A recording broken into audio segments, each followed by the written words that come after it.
என்னுடைய பிள்ளைய பார்த்து டீச்சர் கேட்டாங்களா, ஒரு சின்ன ஒரு நகை கூட நீங்க போட மாட்டீங்களா, அட்லீஸ்ட் ஒரு சின்ன கம்மல்?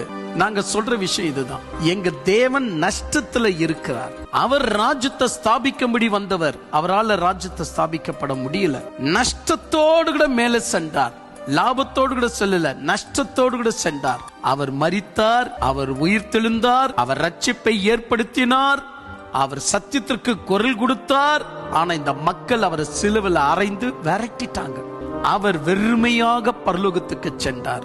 ஆனாலும் இந்த உலகத்துல அவர் ஏற்படுத்திய ரட்சிப்புக்கு விரோதமாகத்தான் மதங்கள் எழும்பி இருக்கிறது. அவர் எப்பொழுது நீதி உள்ள நியாயாதிபதியா தன் நீதி பூமியில ஸ்தாபிக்கப்பட்டுச்சு, தன் சத்தியம் இப்பொழுது பூமிக்குள்ள இருக்குதுன்னு அவர் சந்தோஷப்படுறாரோ, அந்த சந்தோஷத்தை தான் நாங்க சந்தோஷமா என்றுமே ஒழிய நகை நட்டுகளை நாங்க சந்தோஷமா எண்ணல. சொல்லிடுங்க.